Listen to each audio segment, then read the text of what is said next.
Hi everybody! Today I will be going over 4 colors with a sketchy inspired photo. And this is the photo I'll be using. If you don't know Sketchy, it's a great place to go and get artistic inspiration with images. This is a picture of the Sketchy app on my iPad that I have. All right, now this is the watercolor pencil I use to draw in the portrait that I'm working with today. And it is from Prismacolor and it's called Terracotta. That was yellow ochre from Windsor and Newton, the Cotman series, and this is cadmium red from the Cotman series, also Windsor and Newton. And here is Sodalight Genuine from Daniel Smith. I've been using it a lot lately in previous videos. And a plate. I use these plates to have special palettes when I'm working. I'm spraying now and watering down the paint and getting my brushes ready. I'm using, actually I just use synthetic brushes. Sometimes that's what I have. And here I am starting to mix the cadmium red with the yellow ochre, and I'm trying to really water it down because the first step I will be using, and I'm spraying it there to get more water, is to just put in very, very lightly down a background. And I chose the yellow ochre and the cadmium red because I thought they would make a nice flesh tone for this portrait. And in a moment after I lay some of the background down, I start to put into the face a very light wash. So this whole phase before you see a transition is where I'm putting in all of my lights, and then I will go ahead and let it dry. Okay, I'm just getting it in the neck there. I'm looking for light areas in the photo for reference. Doesn't always match that way. I also want to talk about my brush strokes. You see I'm going up and down, up and down. I'm consciously thinking that I want to use these vertical strokes to create a mood. So you're going to see a lot of vertical going up and down. Oh, we have some alarms going on around here. It's medicine time for my mom. So anyway, here we go. Just going up and down with those strokes. So once again, so I can create this mood that I'm trying to achieve in this particular piece, trying to get a relaxed feel, if you will. Warm, I'm using warm colors. I thought about using warm colors to create this relaxed feeling. So that would be my mood. Now I'm using the Sodalight here. Once again, I am trying to use these vertical strokes throughout the whole piece. And I believe I might have picked these vertical strokes and trying to be consistent with them because I wanted to express also to like an upward feeling, a movement of upward. So I'm being very conscious of that. But at the same time, I have to think about composition. You know, I don't know at this point, will it work? Will it not work? And if I have that idea of mood, it may not work. It might not get the results at the end that I thought I started out with. Sometimes it happens, and then sometimes it doesn't. All right, now it's dried, and I'm going in and I'm using a lot of the same colors to build medium tones, okay? Sometimes I get some darks in there when I'm building these medium tones, like there I'm going a little bit darker, but it's still in the medium range, but a little bit darker, using the Sodalight. If you haven't seen my other videos, I've been using Sodalight Genuine from Daniel Smith a lot because I really like this granule texture that it offers. It is, well, it has a semi-precious stone in it. lapis lazuli, and that is the stone that is giving it this granule, beautiful texture. I dried again. It dried. I didn't dry. It dried.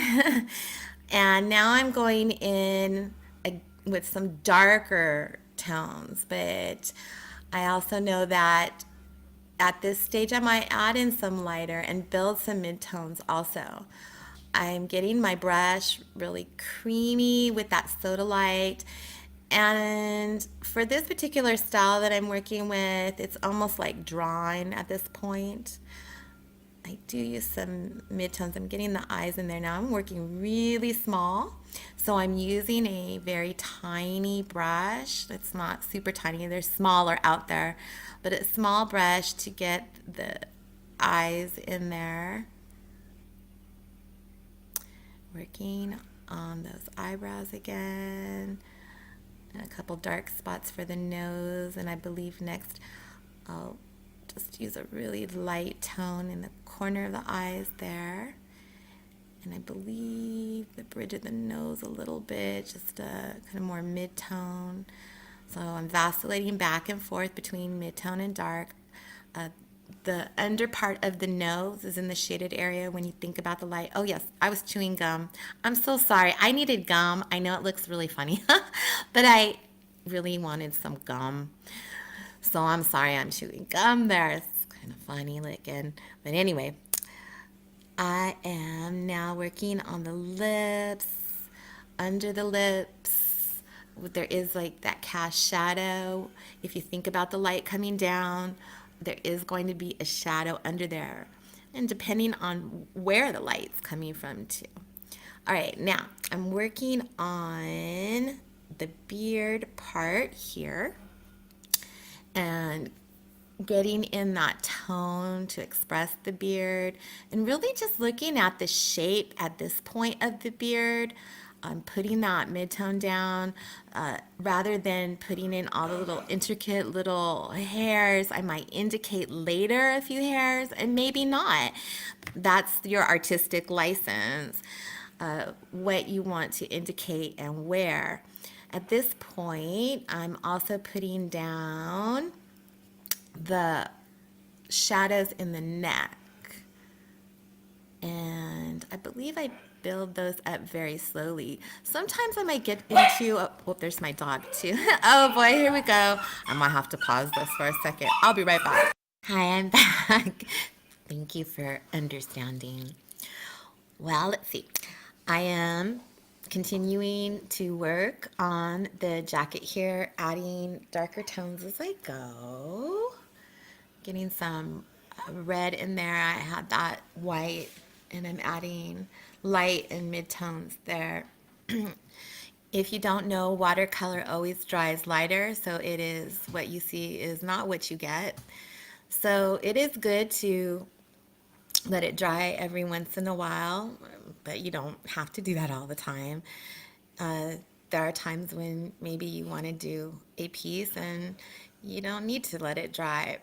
But if you're going to layer and build, that's usually what happens with watercolor. And even with your dark tones, oftentimes you have to go back in to make them darker because they just lighten up. That's the nature of, using watercolor.